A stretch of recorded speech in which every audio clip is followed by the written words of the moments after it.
Assalamualaikum warahmatullahi wabarakatuh, Bapak Ibu dosen dan rekan-rekan mahasiswa yang saya hormati. Kita akan membahas teknologi IoT untuk transformasi industri pelayaran di Indonesia. Yang pertama adalah latar belakang masalah mencakup yaitu efisien bahan bakar kapal. Industri pelayaran Indonesia menghadapi masalah efisiensi tinggi dalam konsumsi bahan bakar, dengan lebih 40% biaya operasional kapal berasal dari bahan bakar. Yang kedua adalah metode pencatatan manual yang usang. Yang ketiga adalah tekanan regulasi yang tinggi.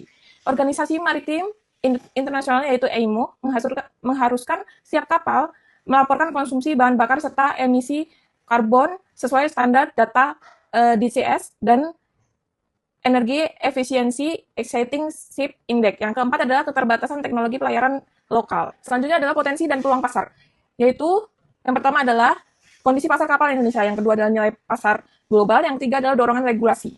Selanjutnya adalah jenis spesifikasi produk. Yang pertama adalah sensor flow meter digital presisi tinggi. Yang kedua adalah modul IoT untuk pemrosesan data. Yang ketiga adalah dashboard online berbasis web dan mobile. Selanjutnya, fitur tambahan untuk manajemen kapal.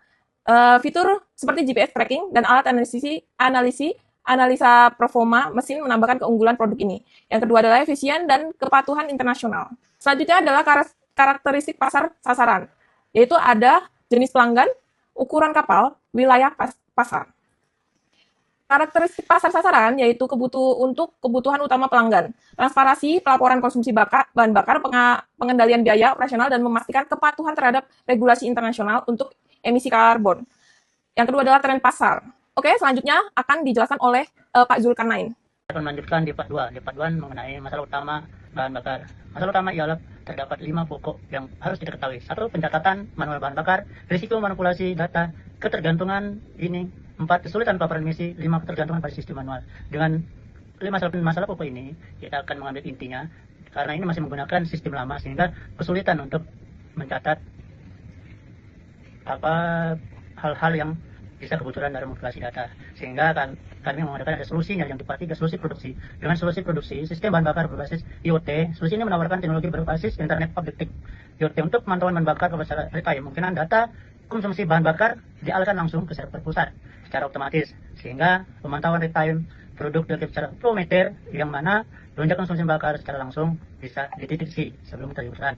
Yang kedua, kita bisa menganalisa efisiensi sistem yang ramah pengguna dengan fitur grafik konsumsi. Yang terakhir, kita bisa mengurangi biaya operasional, yang mana dengan ada program ini biaya usaha bisa kita tekan semaksimal mungkin, menghemat biaya operasional sampai 10-15%. Bagian keempat, target pengguna, yaitu 1. Perusahaan pelayaran, 2. Industri offshore migas, 3. Regulator maritim, dan 4. Kapal berukuran menengah hingga besar dengan GT 100 hingga 10.000. Bagian kelima, nilai unit atau USP. Sistem ini memiliki sensor digital yang terintegrasi dengan dashboard berbasis web serta aplikasi mobile. 2. Sistem ini mendukung pemenuhan standar internasional seperti IMO Data Collection System atau DCS serta Energy Efficiency System Index atau EEXI. 3. Dengan sistem ini, efisiensi bahan bakar meningkat hingga 10-15% dan memiliki harga kompetitif di pasar lokal.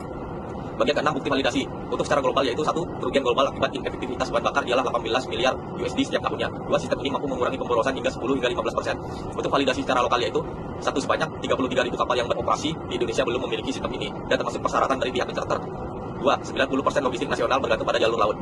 Dan untuk secara regulasi, IMO FEPC 366 tahun 2024 mewajibkan pelaporan emisi karbon secara digital. Untuk bagian selanjutnya akan disampaikan oleh anggota kelompok yang lain. Dan untuk potensi pasar, 1. Ukuran pasar yang besar, 2. Peluang pengembangan sistem digital, 3. Kepatuhan regulasi internasional, 4. Pengaruh logistik terhadap ekonomi, 5. Tren digitalisasi maritim. Analisis pesaing global seperti 1. NAPA Fleet Intelligence, 2. Full Tracks, 3. Torqeedo Monitoring.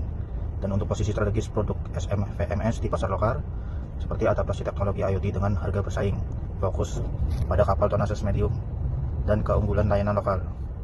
Analisis keunggulan dan kelemahan kompetitor. Kompetitor global memiliki teknologi canggih namun dengan hambatan biaya tinggi, sementara SMMS tersedia dengan harga yang kompetitif dan mudah dioperasikan. Kapal berbendera Indonesia pada umumnya menggunakan mesin diesel.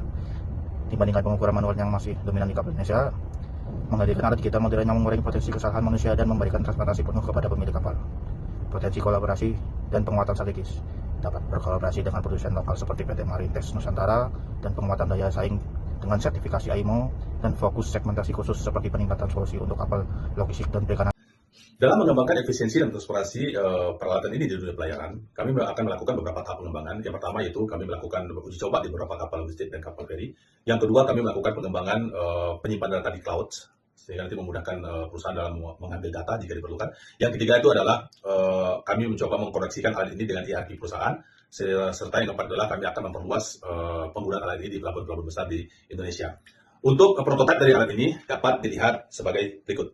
Cara kerja dari prototipe alat pemantau bahan bakar sensor ini adalah alat ini terdiri dari beberapa sensor digital yang dipasang di setiap mesin, di mana nanti sensor ini akan membaca pemakaian bahan bakar secara real time, di mana data dari pemakaian bahan bakar ini akan dikirim oleh satelit menuju cloud data, dan nanti cloud data ini nanti pihak kapal maupun pihak perusahaan dapat memantau secara real time pemakaian bahan bakar yang mereka gunakan. Alat ini adalah suatu inovasi ke depannya yang dapat bersaing dengan kompetitor yang ada. Pengembangan alat ini, kami memang saat ini berkonsentrasi di pasar domestik, tapi tidak tertutup kemungkinan jika nanti di kemudian hari kami akan mengembangkan alat ini, yang pasti nanti kami akan mencoba memperoleh sertifikat IMO. Biaya awal untuk peralatan ini tergantung nanti dari berapa banyak sensor digital yang dibutuhkan. Tetapi sebagai gambaran, jika hanya memerlukan satu digital sensor, itu biayanya sekitar 75 juta rupiah. Alat ini dapat digunakan untuk kapal-kapal berukuran mulai dari 100 GT sampai dengan 10.000 GT, karena memang alat ini sudah dalam nanti dalam proses pengembangan, sehingga nanti kedepannya akan bisa mencakup kapal-kapal yang lebih besar. Benar sekali, data yang tersimpan di cloud hasil dari pembacaan digital formatter di kapal itu dapat digunakan oleh pihak kantor maupun pihak kapal dalam keperluan audit, baik dari pihak classification maupun dari pihak kelas.